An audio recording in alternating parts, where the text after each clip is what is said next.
Yeah, so problem definition. So we are using here a finite element, a 2D finite element model in order to assess this problem. You can see here my building. You can see here the 4.5 meter excavation, the three types of soils, and the sheet pile wall. You can also see here the water level. So this is first result. This is what I have computed with mean parameters.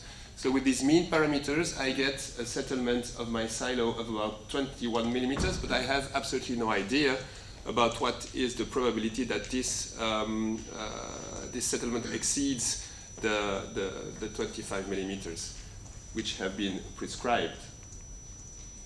So now I have to define my limit state function, my g of x. So as Kirsten just said before, the expression of g of x is 25 millimeters minus the maximal settlement here, which is observed on the different nodes of my finite element mesh here, which are under the silo. The selection of random variables. So I use my engineering judgment to put some variables away of this selection. For instance, the unit weights. I have decided that maybe there is not so much of variation on the unit weights, and I have decided to put the Young's modulus, cohesion, and friction angle for the three different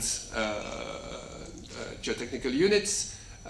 Because I have no idea a priori which one. Well, I have a little idea a priori because I told you that the palustrine deposits were really bad. So I could somehow think that these three variables should be of some interest for my probabilistic analysis. But I want to make the exercise, and I want to define these 9 different variables, and also I want to put some uncertainty on the water level, okay?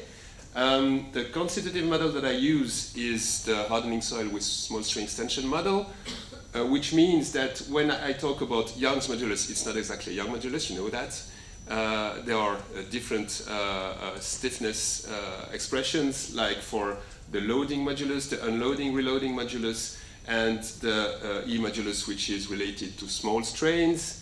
And there is also a dependency between phi and psi, and also the coefficient K0. Okay, so I define that in my model, and I also define a negative correlation between cohesion and friction angle, because experience tells me that there is this negative correlation between these two parameters.